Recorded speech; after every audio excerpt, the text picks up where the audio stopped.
Imagine caminhar lado a lado com o Filho de Deus, ouvir sua voz ecoando entre montes e vales, ver mortos se levantarem, cegos enxergarem e tempestades se calarem com uma única ordem, e ainda assim terminar a própria história, consumido pela culpa e pelo desespero, antes que o nome de Judas Iscariotes se tornasse sinônimo universal de traição.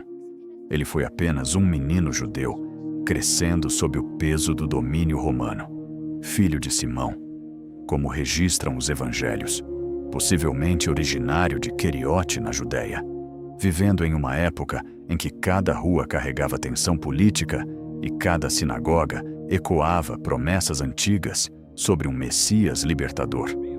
Desde cedo, Judas teria escutado a lei de Moisés, os Salmos e as profecias de Isaías, anunciando um ungido que restauraria Israel. E essas palavras não eram apenas textos sagrados, eram a esperança de um povo oprimido que aguardava a intervenção divina. É possível imaginar aquele jovem absorvendo tudo isso com intensidade, sonhando com glória nacional, com justiça sendo estabelecida, com Roma derrotada e Israel novamente exaltado entre as nações. A infância de Judas não é detalhada nas Escrituras, mas o contexto histórico sugere que ele cresceu em meio a discursos inflamados, expectativas messiânicas e uma fé profundamente entrelaçada com identidade política. E nesse cenário, um coração jovem poderia facilmente confundir o reino de Deus com poder visível e domínio terreno. Quando começou a se espalhar a notícia sobre um rabi da Galileia, que falava com autoridade própria e realizava sinais impressionantes, algo deve ter se acendido dentro dele. O nome de Jesus Cristo passou a circular pelas aldeias como sussurro que virava multidão.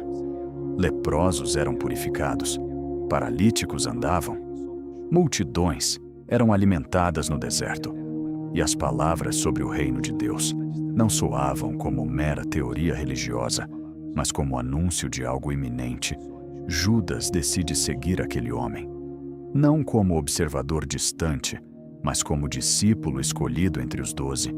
Ele passa a caminhar pelas estradas poeirentas da Galileia e da Judéia. Presencia confrontos com fariseus. Vê a compaixão de Jesus tocar pecadores e marginalizados. Escuta parábolas que falam de sementes, de joio e trigo, de tesouros escondidos e de servos fiéis. Recebe explicações reservadas ao círculo íntimo e participa das missões, quando os 12 são enviados a pregar e a realizar sinais em nome do Mestre. Entre eles, Judas recebe uma função de responsabilidade: cuidar da bolsa de dinheiro do grupo, como relata o Evangelho de João. Posição que indica confiança, mas que também revela uma fissura interior, pois o mesmo texto sugere que ele retirava valores para si, pequenas concessões morais que talvez parecessem insignificantes no início, mas que iam moldando silenciosamente seu caráter, mostrando que a batalha decisiva nem sempre acontece diante das multidões, mas no segredo do coração. À medida que o ministério de Jesus avançava, cresciam também as expectativas populares. Muitos queriam proclamá-lo rei à força depois da multiplicação dos pães. Mas ele se retirava. Falava de amar inimigos, de dar a outra face, de carregar a própria cruz. Declarava que seu reino não era deste mundo. Para um discípulo que talvez aguardasse um levante político, essas palavras podiam soar frustrantes. A tensão entre expectativa humana e propósito divino começava a se tornar um conflito interno. Judas via o poder, mas não via a coroa. Via a autoridade, mas não via exército. Via multidões, mas não via trono. E nesse espaço, entre o que ele esperava e o que Jesus anunciava, pode ter nascido a decepção, que abriu caminho para a decisão mais sombria de sua vida. Os evangelhos relatam que ele procurou os principais sacerdotes, perguntando quanto lhe dariam para entregar Jesus. e o preço foi estabelecido em 30 moedas de prata, valor que ecoava antigas profecias e simbolizava desprezo. A partir daquele momento, Judas passou a buscar oportunidade favorável para consumar a traição, longe das multidões que ainda admiravam o mestre. Mesmo carregando esse plano secreto, ele se senta à mesa na última ceia, descrita no Evangelho de Mateus, no Evangelho de Marcos e no Evangelho de Lucas. Ouve Jesus afirmar que um dos 12 o trairia, e a tensão invade o ambiente. Cada discípulo pergunta se seria ele. E Judas também pergunta, como se tentasse esconder o próprio abismo sob palavras comuns. Segundo o Evangelho de João, Jesus lhe entrega um pedaço de pão molhado e diz: "O que tens a fazer, faze-o depressa." E o texto acrescenta uma frase carregada de simbolismo: era noite. Noite não apenas no céu de Jerusalém, mas dentro de um coração que havia permitido que a ambição e a frustração falassem mais alto que a lealdade. No jardim do Getsêmani, Judas retorna acompanhado por soldados e guardas do templo, trazendo o sinal combinado. Um beijo, aproxima-se, chama Jesus de Rabi e o beija, selando a traição com um gesto que tradicionalmente simbolizava respeito e amizade. Naquele instante, o contraste é brutal: luz e trevas, graça e rejeição, proximidade e ruptura. Tudo se encontra em um único ato. Após a prisão e a condenação de Jesus, algo muda drasticamente dentro de Judas. O plano que talvez imaginasse controlar foge de suas mãos. Ele percebe que o desfecho não será político nem estratégico, mas mortal. O Evangelho de Mateus relata que, tomado de remorso, ele devolve as moedas aos sacerdotes, declarando ter traído sangue inocente, mas recebe indiferença como resposta. Lança o dinheiro no templo e sai dominado por desespero profundo. Diferente de Pedro, que também negou o mestre, mas buscou arrependimento e restauração, Judas se deixa consumir pela culpa, sem permitir que a graça o alcance.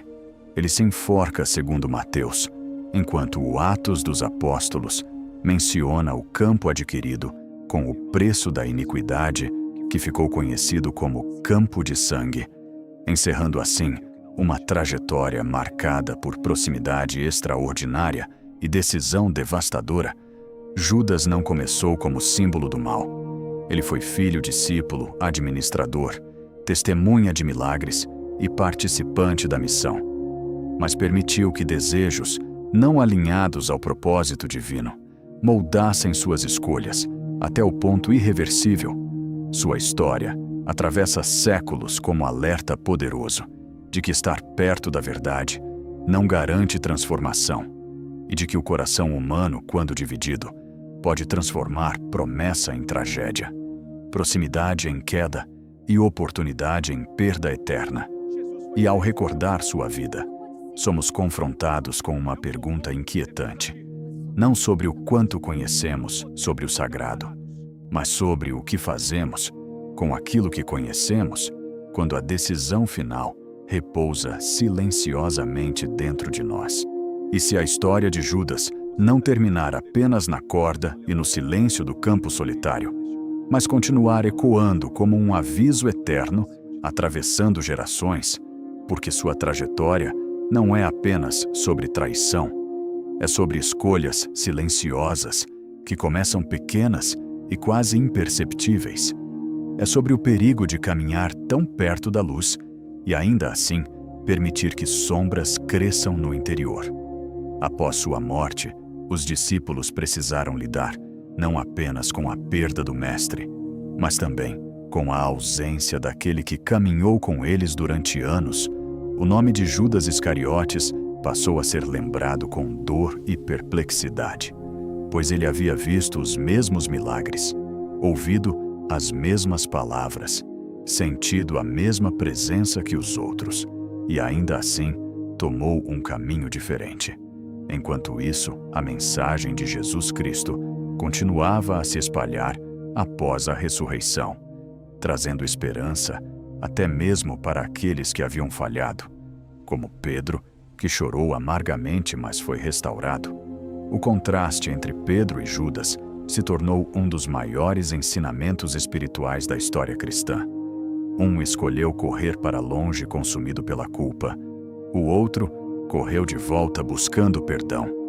E é nesse contraste que a narrativa ganha profundidade, porque revela que o erro não precisa ser o fim, mas o orgulho e o desespero podem transformar queda em destruição definitiva. Nos relatos do Atos dos Apóstolos, vemos os discípulos reunidos decidindo escolher alguém para ocupar o lugar deixado por Judas, como se a comunidade precisasse fechar aquele ciclo doloroso e seguir adiante na missão, mostrando que a obra não dependia de um homem específico, mas do propósito divino maior que estava em andamento. E ainda assim, a memória da traição permanecia como cicatriz, um lembrete de que proximidade física não garante fidelidade espiritual. Com o passar dos séculos, o nome de Judas se tornou símbolo universal de traição em diversas culturas, citado em sermões, obras de arte, peças teatrais e debates teológicos. Mas por trás do símbolo permanece a figura humana complexa de alguém que começou com esperança e terminou em desespero. Alguém que talvez acreditasse estar forçando um desfecho glorioso e acabou desencadeando o próprio colapso interior. Sua história provoca perguntas difíceis sobre livre-arbítrio, responsabilidade e soberania divina. Teria ele entendido plenamente as consequências de seus atos? Teria imaginado que tudo sairia de controle? Ou teria sido consumido lentamente por decisões acumuladas ao longo do tempo?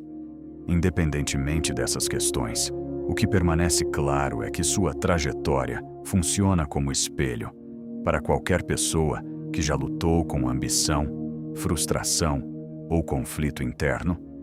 Judas nos lembra que o coração humano pode justificar escolhas erradas quando expectativas pessoais não são atendidas, e que o perigo maior nem sempre é a oposição aberta, mas o desvio silencioso que começa dentro de nós. E talvez o ponto mais impactante não esteja apenas na traição em si, mas no que veio depois. O remorso que o levou a devolver as moedas mostra que ele reconheceu o erro, mas o desespero o impediu de buscar restauração, enquanto a mensagem central do Evangelho sempre foi justamente a possibilidade de recomeço. Essa tensão transforma sua história em uma das mais trágicas e profundas de toda a narrativa bíblica, porque revela que a graça estava ao alcance, mas ele escolheu não permanecer para recebê-la.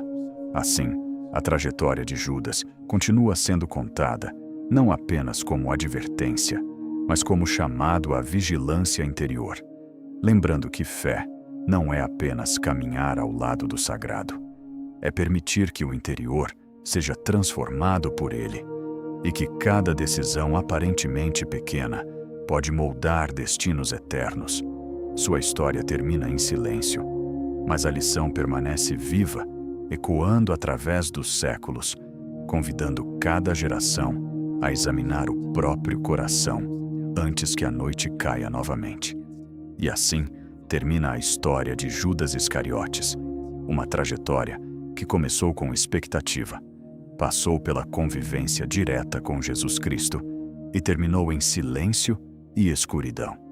Uma história que não existe apenas para ser contada, mas para ser refletida, porque ela nos lembra que não é a proximidade que transforma o coração, é a decisão diária de permanecer fiel. É a escolha constante de não negociar a própria consciência, é entender que a graça está disponível mesmo depois da queda, mas é preciso buscá-la enquanto ainda há tempo. E se essa mensagem tocou você, se essa história fez você pensar, então eu te convido agora a deixar o seu like para que mais pessoas possam ouvir essa verdade. Se inscreva no canal para continuar recebendo histórias profundas e reveladoras como essa. Ative as notificações para não perder os próximos episódios e compartilhe com alguém que precisa ouvir essa mensagem hoje, porque cada apoio seu fortalece essa missão de levar reflexão e fé para mais pessoas. E para finalizar, deixo uma palavra poderosa da Bíblia que resume tudo isso. Examina-me, Senhor, e prova-me. Sonda o meu coração e os meus pensamentos. Salmo 26, 2. Que essa oração seja nossa atitude diária, que possamos vigiar nosso coração antes que pequenas escolhas nos afastem do propósito, e que a luz de Deus sempre seja maior do que qualquer sombra. Fique com Deus e até o próximo vídeo.